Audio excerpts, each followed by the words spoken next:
What is subspace? And how do you get there? Can you get there alone? Hey, I'm Sam. I create kinky assignments for kinky couples. I'm a trained submissive. I'm very intensely trained in the past 3 years. Trained as a submissive and as a sex slave. I think I'm having quite some experience now that I would love to share with you because I think this is beautiful. And subspace is one of the reasons why I think a lot of people love to get into BDSM. What is subspace?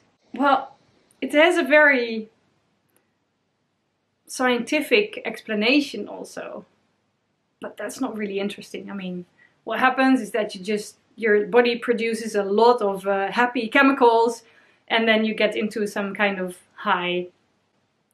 But what really happens, how it feels like, is I get there usually by pain. I can get there by being, when I'm humiliated, but it's different than when I get there from pain. So this is the first thing that I discovered, is there are a lot of different types of subspace. I also found out that there is different subspaces for different people. So I'm just going to share with you what I found out, what I like about it, what it feels like, and how I get there. To me, subspace is, you can compare it to a runner's high.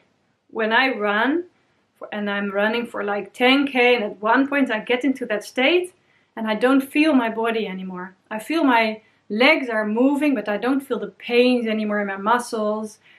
I'm in a flow, I'm very focused. I see the road, the few meters in front of me, but the rest is blurred. There's not a lot of sounds anymore, not a lot of senses that are tickled. What happens is it's a very meditative state. So I don't think anymore. I let go of everything. So before I get into how do you get there, don't forget to subscribe to my channel and please like the video because I want to know if this is valuable. Thank you. So how do you get there? When it happens, it's usually in pain, and all I need to do is I need to embrace it. Whenever I'm starting to hurt myself or my master starts to hurt me, the first thing you do, what everybody's body will do, is you will fight it. You will try to escape. You will try to get away. You struggle and you fight and you think, this is not good. Because pain is a signal for your body that it's not good. That's why you feel the pain. But as soon as you stop fighting it and you surrender into that pain, then that's when subspace happens. So all it needs is the trust that you're safe and that you can surrender into it, and then that you can let go. That's also, I mean, this is my most important tip. Do something with pain with someone you trust. If you don't trust the person you're with, there's no way you're going to get into subspace. You cannot beat someone in subspace if he doesn't trust you. Because as long as you trust, you want to have all your senses on. And the point is with subspace is that at some point all your senses just blur. That's the reason why you don't really feel the pain anymore. If you're floating into subspace, I mean, my master can cane me and I can't feel it.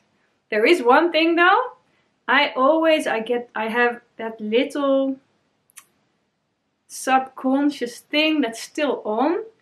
As soon as he hurts me very intensely and very sharp, for instance, he would stick me with a needle, I would feel that and it would bring me back immediately. So it needs to be built up. You can hurt me pretty bad, but you need to build it up. It's also, this is for everyone, it's different, but this is how it works for me. Now the cool thing is, for me, I can do this myself. I can get myself into subspace. I rarely do that myself because I don't feel the need to hurt myself when my master's not telling me to.